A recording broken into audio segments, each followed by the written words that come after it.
হাজালে মজলি আসসালামু আলাইকুম ভাইরা, আমরা সবাই হজরতে তোফায়েল বিন আমর রাদিয়াল্লাহু আনহুর নামের সাথে পরিচিত।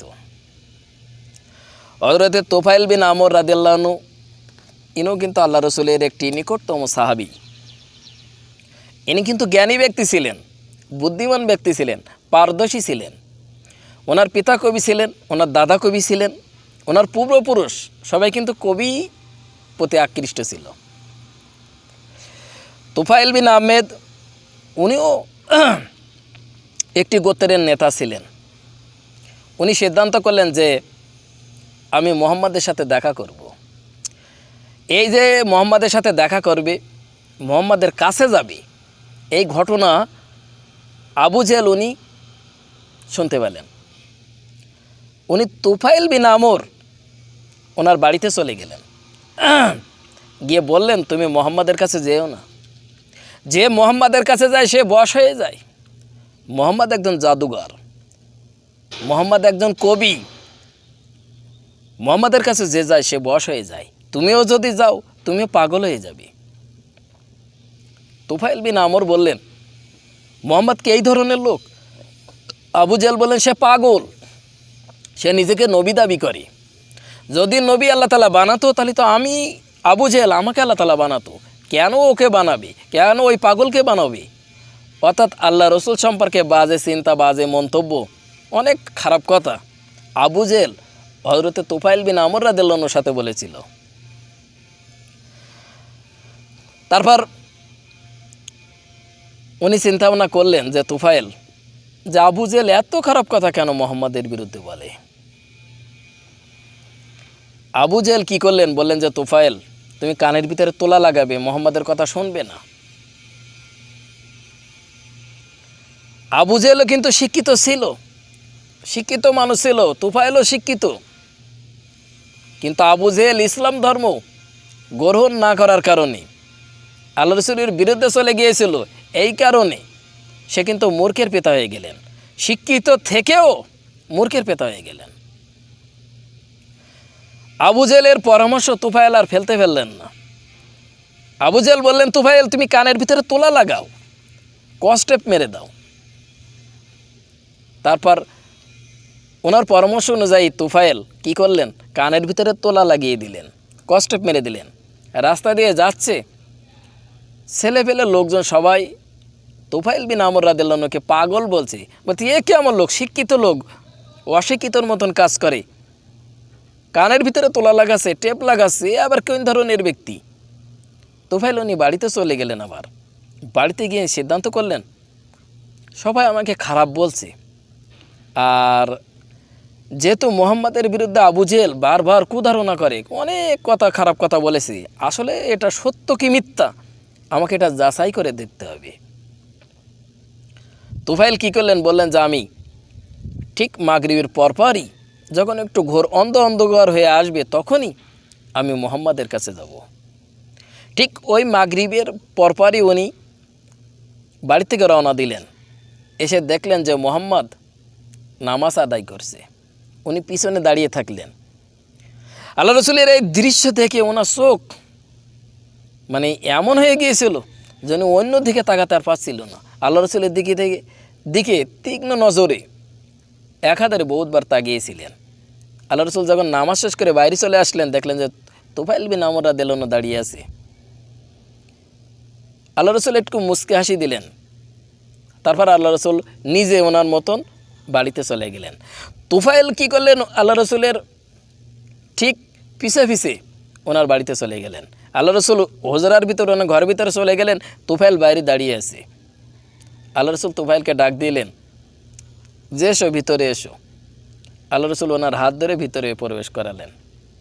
আল্লাহ রসুল বললেন যে তোমার কানের ভিতরে এগুলো তোলা কেন, কস্টেপ লাগানো কেন? তোফায়েল বিন আমর বললেন যে আবু জেহেল আমাকে এই অবস্থা করেছে। আবু জেহেল বলেছে মুহাম্মদ খারাপ, মুহাম্মাদের কাছে যেও না, মুহাম্মদ একটি গণক, জাদুঘর, মুহাম্মদ পাগল, মুহাম্মদ নিজেকে নবী দাবি করে। অনেক বাজে কথা আপনার সম্পর্কে বলল, কিন্তু এটা সঠিক কিনা তা আমি যাচাই করার জন্য আমি আপনার কাছে এসেছি। আল্লাহ রসুল বললেন যে তুফাইল, তুমি তোমার কানের এই তোলাটা খুলে ফেলো। তুফাইল বিন আমর রাদিয়াল্লাহু আনহু এটাকে খুলে ফেললেন। তারপর আল্লাহ রসুলের সাথে দীর্ঘ সময় কথা বলেন, আলোচনা করলেন। এক পর্যায়ে তুফাইল বিন আমরের ভিতরে এমন এক পর্যায়ে এসে গেল, উনি আল্লাহ রসুলকে বলেন যে ইয়া রাসূলুল্লাহ, আমাকে কালিমা পড়িয়ে দিন, মুসলিম বানিয়ে দেন। আপনি যে প্রকৃত আল্লাহ তাআলার নবী, এটা আমি বাস্তব এখন বুঝতে পারতেছি। কারণ কি? কারণ আমি নিজে একজন কবি, আমার পিতা কবি, আমার বংশধর সব কবি, কিন্তু আপনি যে কথাগুলো বলেন এগুলো কোনো কবিতার লেখক নয়, কথা নয়, এগুলো কেউ লিখতে পারে না। এর মালিক একমাত্র আল্লাহ তাআলা। আল্লাহ রসুল এর হাতে হাত দিয়ে তুফাইল বিন আমর রাদিয়াল্লাহু আনহু ইসলাম গ্রহণ করলেন। আল্লাহ রসুল এর কাছে বললেন যে ইয়া রাসূলুল্লাহ, আমি আমার গোত্রকে দাওয়াত দিব, সবাই আমার কথা শুনবে, কিন্তু এমন একটা বিশ্বাসী কাজ আপনি আমাকে দেন যেটা সবাইকে আমি বিশ্বাস করাতে পারি। আল্লাহ রসুল বললেন যে তুমি কি কাজ করবে, কি এমন জিনিস তুমি নেবে যেটার বিশ্বাস সবাই করতে পারে। বললেন যে ইয়া রাসূলুল্লাহ, আপনি আমার এই আঙুলের ভিতরে নূর চমকায় এমন একটা কাজ আপনি করে দেন। কেউ কেউ বলেছেন যে তুফাইল বিন আমর রাদিয়াল্লাহু আনহুর কপালে নূর চমকাতো, আবার কেউ কেউ বলেছেন যে হাতের আঙুলে। যাক, দুই জায়গাতে এক জায়গা হবে। আল্লাহ রসুল আল্লাহ তাআলার কাছে দোয়া করলেন যে আল্লাহ পাক পরওয়ারদিগার আল্লাহ, তুফাইল বিন আমর রাদিয়াল্লাহু আনহু আমার প্রতি বিশ্বাস করেছে, ঈমান নিয়ে এসেছে, তোমাকেও বিশ্বাস করে। আল্লাহ, সে এখন মুসলিম। আল্লাহ সে মনে মনে যে ধারণাটা করেছে যেন তার হাতের আঙুলের ভিতরে আল্লাহ তাআলা নূর চমকায়, এমন একটা ব্যবস্থা লাগবে তুমি করে দাও। সাথে সাথে আল্লাহ তাআলা দোয়া কবুল করে নিলেন। দেখেন ভাইরা, আল্লাহ রসুলের প্রতি বিশ্বাস, এটা যদি আপনি না নিয়ে আসতে পারেন তাহলে কিন্তু আপনি ইমানদার হবেন না। আমার মতন এর নামাজে আপনার টুপি থাকতে পারে, মুখে দাড়ি থাকতে পারে, লম্বা জামা থাকতে পারে, আপনি বললেন আমি ইমানদার, কিন্তু আপনার ভিতরের অবস্থা ইমানদারের লক্ষণ নয়। আপনি মানুষকে ধোঁকা দেওয়ার জন্য, মানুষকে ক্ষতি করার জন্য এই ধরনের সিম্পল পোশাক ব্যবহার করে থাকেন যে সবাই আমাকে ইমানদার বলুক। ভিতরে ভিতরে আপনি শয়তানের কাজ করেন, কিন্তু আপনার ভিতরের অবস্থা আল্লাহ তাআলা বোঝে আপনি কি ইমানদার কি আছে আপনার এই কাফের, এটা কিন্তু আল্লাহ তাআলা বোঝে। সবই আল্লাহ তাআলা মালিক। তুফাইল বিন আমর রাদিয়াল্লাহু আনহু আল্লাহ রসুল থেকে বিদায় নিলেন, বললেন যে আমি আমার গোত্রকে দাওয়াত দিব। উনি ওনার গোত্রে চলে গেলেন, কারণ উনি একটা গোত্রের নেতা ছিলেন। উনি ওনার গোত্রের সবাইকে একত্রিত করলেন, বললেন যে আবু জেহেল যে বলেছে যে মোহাম্মদ পাগল, মোহাম্মদ গণক, মোহাম্মদ জাদুঘর, আসলে ওনার কথা মিথ্যা।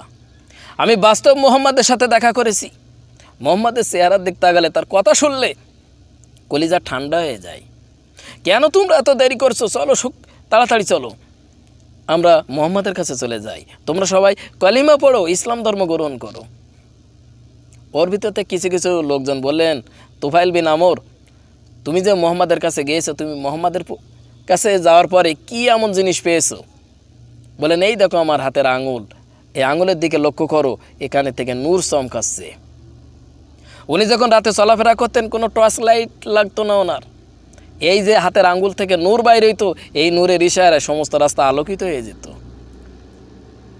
এই দৃশ্য দেখার পরে ওনার গোত্রের লোকজন, ওনার প্রতিবেশী আত্মীয় স্বজন, বহুত লোকজন সবাই আল্লাহ রসুলের সংস্পর্শে এসেছিল। আল্লাহ রসুল সবাইকে মুসলিম বানিয়ে দিয়েছিলেন, কলেমা পড়ায় নিয়েছিল। দেখেন বারে, এই যে তুফাইল বিন আমর, বিশ্বাস আপনাকে কেমন কোন পর্যায়ে নিয়ে যেতে পারে এটা কখনো আপনি কল্পনা করেন না। যদি আপনার বিশ্বাস সঠিক এবং উপযুক্ত ক্ষেত্রে আপনি ব্যবহার করতে পারেন, তাহলে কিন্তু আপনি সেই আল্লাহ তাআলার নৈকট্য অর্জন করতে পারবেন। আল্লাহ রসুলকে ভালোবাসা, আল্লাহ রসুলের ভালোবাসা করতে অনেক সময় লেগেছিল, বিভিন্ন পরিবেশ মেনটেন করতে দীর্ঘ সময় লেগে গিয়েছিল। আপনি যদি ইমানদার দাবি করেন তাহলে কিন্তু আপনার বিভিন্ন পরীক্ষা আসবে।